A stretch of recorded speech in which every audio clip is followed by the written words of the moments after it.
aim of this tutorial is to learn about the fire hose cabinets and the different elements that those cabinets consist of to be able to design them while designing the different components of the firefighting system. So let's go ahead. First of all, we need to discuss some definitions related to the water piping system.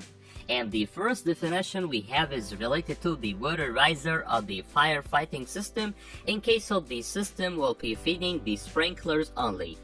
As in case of the system is having some sprinklers only and it doesn't have any fire hose cabinets, in this case the pipe that is going up to feed the different sprinklers on the different floors is called the riser pipe. So the riser pipe is a definition called in case of having the sprinklers only.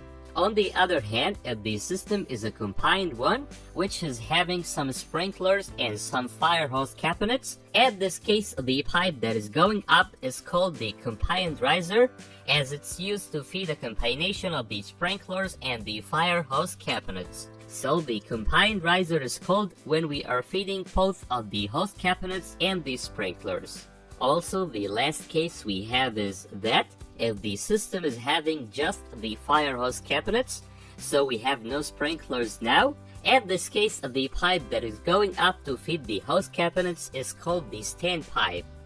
And for the system generally, it's called the standpipe system. And this standpipe system is considered to be the manual type of the water firefighting system, as it depends only on the hose cabinets, which need the human factor to work. But the important note now is that this standpipe system is more important than the sprinkler system, as we depend mainly on the standpipe system in fighting the fire. So the fire hose cabinets are the most important parts in fighting the fire, not the sprinkler system.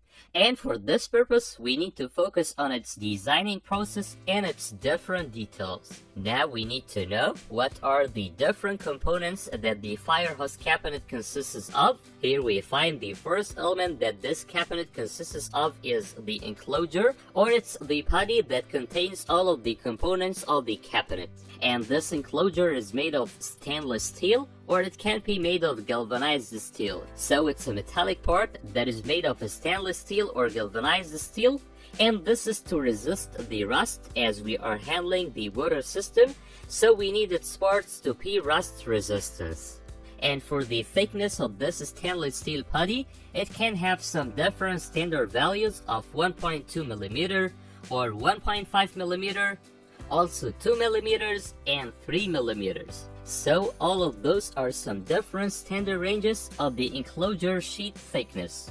Also, for the installation height of this fire hose cabinet, it can be installed on a height that ranges from 90 cm till 150 cm, and this is from the finished floor level. So for the level of installing the fire hose cabinet, it has a standard range of height of 90 till 150 cm. This is from the finished floor level. Alright, now we need to know what are the different installation methods of this enclosure or for the fire hose cabinet. Here, the first method of installing the fire hose cabinet is the wall-mounted type, and this wall-mounted fire hose cabinet is exposed totally out of the wall. So the enclosure is totally exposed out of the wall like this case here. Also, the second type of installing the fire hose cabinet is the semi-exposed cabinet, and in this case the cabinet is installed on the wall also, but a part of the cabinet is installed out of the wall and the other part is embedded inside the wall. And this semi-exposed cabinet is having a decorative shape, as its shape is more better than the exposed cabinet where all of the cabinet body is exposed out of the wall. So this semi-exposed type is a more decorative one, hence we use it in the applications where the decorative shape is required. Also, the third shape of installing the fire hose enclosure is the wall-mounted recessed type, and of this recessed type, all of the enclosure body is embedded inside the wall, and just the surface of the enclosure is exposed out of the wall. As you see, all of the enclosure depth is embedded inside the wall, and just the surface of the enclosure appears from the wall. And this type of hose cabinets and installations is used in the hospitals or the clean rooms where we need no dust or no bacteria to be accumulated on the cabinet body. As in case of the exposed cabinets, there may be some bacteria or dust that accumulates on the enclosure body, but as at the hospital applications, the cleanness is the first aim, so we make the enclosure body to be embedded inside the wall and just the surface is exposed out of the wall. Also, this is another case of installing the recessed fire hose cabinet, where just the cabinet surface appears from the wall. Alright, now the second component used in the fire hose cabinet is the fire hose, and this fire hose is the hose which is used to inject the water from the pipes towards the fire. Also, this fire hose can have some different lengths of 15 meters or 20 meters and also 30 meters. So those are the different available lengths of the fire hose. And for the different standard diameters of this fire hose, they can be 1 inch and 2 inches and also 2.5 inches. So we can select the suitable diameter of the hose according to the designing case, as we will learn later. Also, for the material that the fire hose consists of, it can be made of rubber like this shape here. This is a rubber hose, or it can be made of flax like this case here. So this hose is made of flax. Also, this is another shape of the rubber hose, so this black hose is made of rubber. And the front of the hose is connected to the discharge nozzle like this one. And this discharge nozzle is used to increase the pressure of the water at the beginning of the hose, and this is to increase the speed of the water and to increase the flow of the water to inject the water to a larger distance in case of the fire.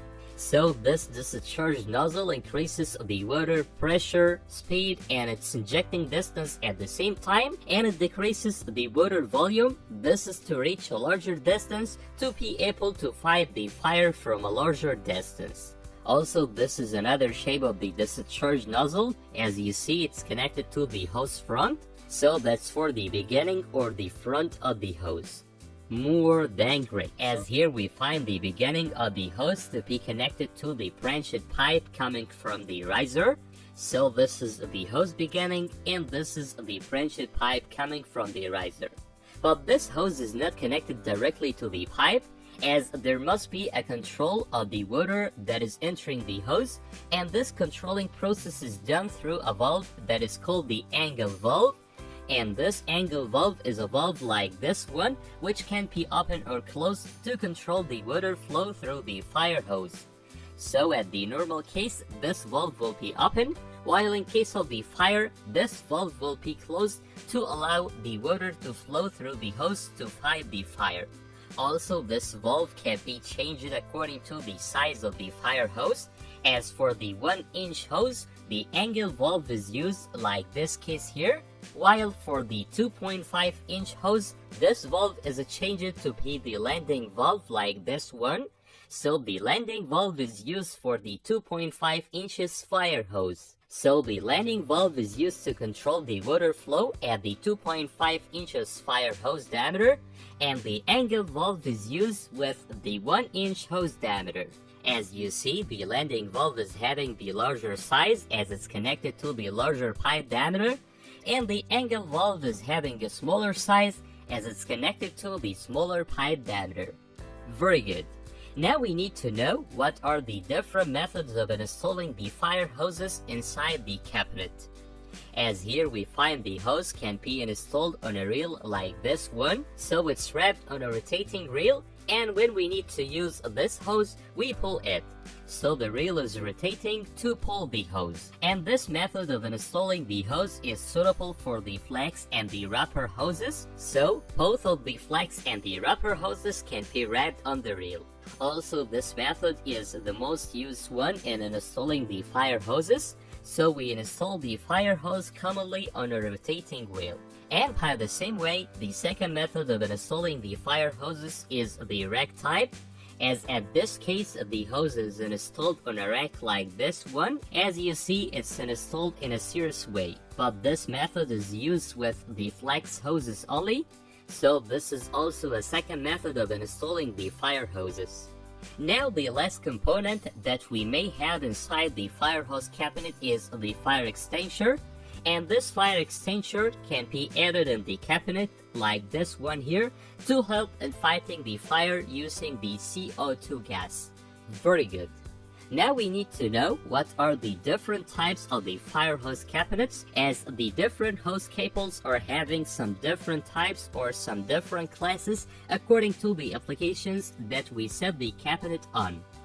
And the first class of the fire hose cabinets is called Class 1, and this Class 1 is having some specific properties of the different components. And the first property of this class is that its hose diameter is 2.5 inches and its length is 30 meters. So Class A cabinet is having a specific hose with a diameter of 2.5 inches and a length of 30 meters. Also, for the pipe that the hose of this cabinet will be connected to, its diameter is the same diameter of the hose of 2.5 inches, and this hose will be connected to a landing valve on its beginning. So this fire hose cabinet consists of a landing valve, as its hose diameter is 2.5 inches. As we learned before, the landing valve is used to control the water flow inside the hose. This is in case of the hose diameter is 2.5 inches. Also, the next property of this Class 1 cabinet is that the minimum water pressure that this cabinet can have is 6.9 bar. So 6.9 bar is the minimum pressure that the water can be injected inside the hose to achieve the required water flow through the hose. Also, for the maximum pressure of the water injected through the hose, it's 12 bar. So the hose is having a range of the water pressure inside it, as its maximum pressure is 12 bar and its minimum pressure is 6.9 bar. And by the same way, for this Class 1 hose cabinet, it has a flow rate of 250 GBM, so the rated flow rate through this hose is 250 GBM. Alright, now for the installation process of this Class 1 fire hose cabinet, we find it to be installed each 45.7 meter. So the distance between each two fire hose cabinets of this Class 1 is 45.7 meter. But this distance is specified for the standpipe system, which means if the system is using the fire hose cabinets or there is no sprinklers in the firefighting system, in this case of the standpipe system, the distance between each two cabinets of Class 1 will be 45.7 meter as the maximum distance. On the other hand, if the firefighting system is a combined one, which is having the sprinkler system and the fire hose cabinet system, in this case we will install the fire hose cabinets of Class 1 each 61 meters. So we have 61 meters between each two adjacent cabinets in case of the combined firefighting system. Now we need to know what are the locations that we can install the Class 1 fire hose cabinet at which. Here we find Class 1 cabinet to be installed at the exit stairs beside the doors, as at any building there are some exit stairs for the people to exit the building at the emergency cases, like the fire case for example, and we install this Class 1 cabinet beside the exit door at the exit stairs. Also, this Class 1 cabinet is installed at the exit corridor on the ground floor. So the ground floor is having an exit corridor also for the people to exit the building at the emergency cases. So we install the fire hose cabinet at the exit corridor on the ground floor. And by the same way, the third position we install Class 1 fire hose cabinet at which is the roof. So we install the hose cabinet at the roof for fighting any fire that may occur at the roof. So let's go ahead. If you remember, in the previous tutorial we discussed the first class of the fire hose cabinet, and now the second type of classes we have is Class 2, and this Class 2 hose cabinet differs from Class 1 according to the different component of this cabinet, as this cabinet consists of some different components rather than Class 1. And here the first component that Class 2 consists of is the 1-inch fire hose or the 1.5 inch fire hose, so the hose diameter of class 2 can be 1 inch or 1.5 inches. And for the controlling valve inside this cabinet, it's the angle valve, as we learned it before, as the hose diameter is 1 inch or 1.5 inches. Also, for the pressure of the water inside this hose, it has a minimum pressure of 4.5 bar, so the minimum water pressure inside this class 2 cabinet is 4.5 bar.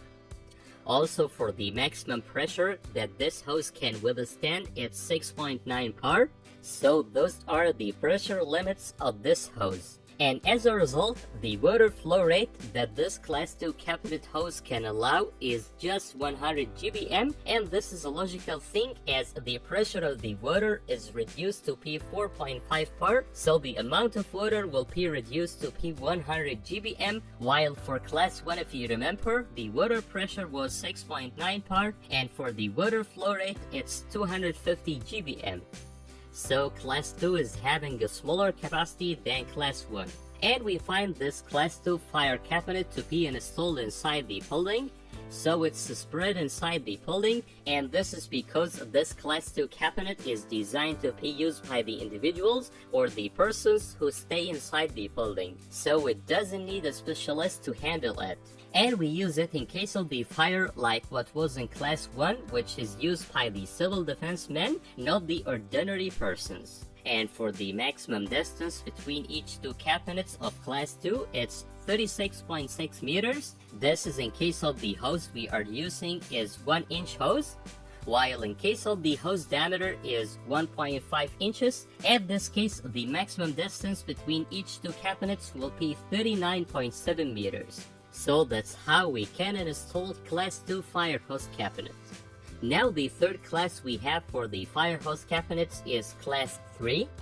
And this class 3 is considered to be a collection between class 1 and class 2. This is because it collects the properties of class 1 and class 2 fire hose cabinets. So this class 3 fire hose cabinet consists of two sizes of the hoses, the 1 inch fire hose and the 2.5 inches fire hose. As you see, it's one enclosure that consists of the 1 inch upper fire hose, and it consists also of the 2.5 inch flex fire hose below here. And for the pressure of the ingoing water to the hose, it has two standard pressure values, which are 4.5 bar, which is used for the 1.5 inch hose or the 1 inch hose, and also it uses the 6.9 bar water pressure for the 2.5 inches hose diameter. But you can ask now, how the water pressure is adjusted, as the system is having just one ingoing pipe to feed both of the two fire hoses inside the cabinet. Here we find that the water is going initially inside the pipes with a rated pressure of 6.9 bar, which is suitable for the 2.5 inch hose. But for the 1 inch hose, we use a valve at the connection between the pipes and the hose, which is called the restricted valve. Like this valve here, so this is the restricted valve, and the job of this valve is to restrict the pressure value of the water that is entering the 1 inch hose, as we adjust these pins here to set the water pressure to the value that we need. So we set this valve to adjust the value of the pressure to reduce the water pressure at the 4.5 bar for the 1 inch hose. And for the size of the pipe that is connected to the hose, it has a size of 2.5 inches, so the pipe size depends on the size of the hose. Hence, the 2.5 inch hose is having the size of the pipe of 2.5 inches or 3 inches. Also, for the 1.5 inch hose, the pipe diameter is 1 inch, so that's for the branched pipe size that leads the water to the fire hose cabinet. And for the water flow rate that can be injected from the hose, it's 250 GBM, so this class 3 hose cabinet can inject a rated water rate of 250 GBM. And finally, for the distance between the two adjacent cabinets of class 3, it's 30 meters. So we install class 3 cabinet each 30 meters inside the building. More than great. So that's about this tutorial, at which we continue talking about the different classes of